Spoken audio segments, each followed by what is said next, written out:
7500 ծառ 1.5 հեկտարում միայն առաջին փուլով։ Հյուսիս-հարավ ծրագրի շրջանակում Մեղրու տարածաշրջանի Արևիկ բնակավայրում լայնամասշտաբ ծառատունկ է իրականացվում։ Ճանապարհային դեպարտամենտ հիմնադրամի նախաձեռնությամբ Կապալառու ընկերության շինարարների, ինժեներների, բնապահպանների մասնակցությամբ 3 փուլով ծառատունկ կիրականացվի, մեկնարկն արդեն իսկ տրված է։ Սա կարևոր ու մեծածավալ ծրագիր է, որը ճանապարհային դեպարտամենտի բնապահպանական կառավարման պլանային ծրագրերի ընդամենը մի մասն է, նշում է Ինեսա Զարգարյանը։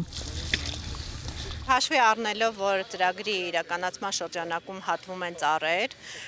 մենք պարտավորված ենք նաև պահել մեր բնությունը և սա մի քայլ է, որով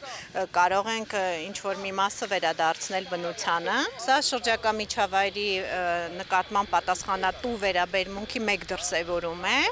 որի պարագայում մենք ունենանք ավելի կանաչ, ավելի պահպանված, փոշուց պահպանված տարածք և նաև կկլանենք CO2-ը, որը շատ ակտուալ է և անհրաժեշտ է։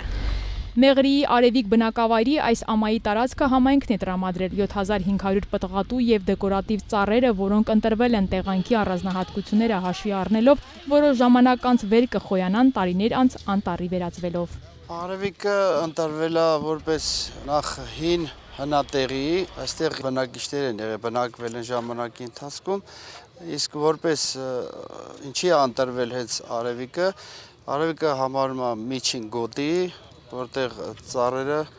ավելի լավ են աճում,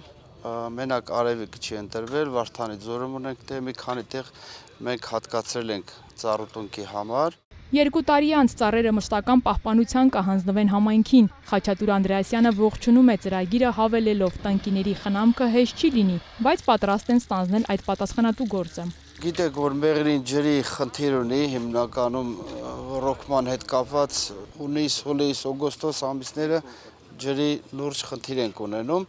բայց այսքան աշխատանքից հետո իհարկե ես էլ եւ մեր համայնքը պարտավորում ենք շարունակել հետագա խնամքը։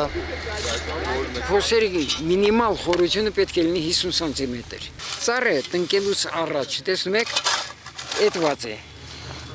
Ավելորդ ճյուղերը հեռացված է։ Անտառների երկարամյա փորձագետի ձեռքի տակով են նախ անցնում մատղաշ տնկիները, նոր արդեն հողում ամրանում։ Մեծ մասը սովորական հացենիներ, դաշտային թխկիներ եւ կովկասյան տանձենիներ են։ Հետո դրանք այնքան բերք կտան, որ որպես կեր կծառային տարածաշրջանի կենդանիների ու թռչունների համար։ Մնում է ճիշտ խնամել։ Առաջիկա 2 տարվա ընթացքում պետք է իրականացվի խաղաղ եւ պարտադիր ջրում։ Առնվազն 8-9 տարի հետո արդեն ահագին ծառերը բարձրացած կլինեն, միջ շարային տարածքներում ճյուղերը արդեն համարյա համակցված կլինի։ Երկար ժամանակ է պետք։ Ծառը երեխայի պես մի բան է, պիտի խնամես, աճեցնես։ Ծառատունկի առաջին փուլը կավարտվի մոտ 10 օր հետո։ Հաջորդը կսկսվի համայնքի տրամադրած մեկ այլ տարածքում։ Մեղրին անտառային հատվածներով մի քիչ փոքր է, շատ քիչ ունենք անտառային ծածկ եւ այսօրվա այս ծառուտունկը մեծ կանաչապատում եմ ես համարում Մեղրիի համար ու սա կլինի շարունակական, իհարկե մենք ինչքան տեղ ունենք որպեսզի ծառուտունկ անցկացնելու, մենք կհատկացնենք, որ ունենանք հետագայում գեղեցիկ եւ հրաշք տարածք։ Միջոցառումը նաև շատ ակտուալ է, հաշվի առնելով, որ մենք 26 թվականին ընդունում ենք Հայաստանում կենսաբազմազանության կոնվենցիայի 17-րդ համաժողովը եւ դա շատ լավ օրինակ կծառայի մնացած բոլոր կազմակերպություններին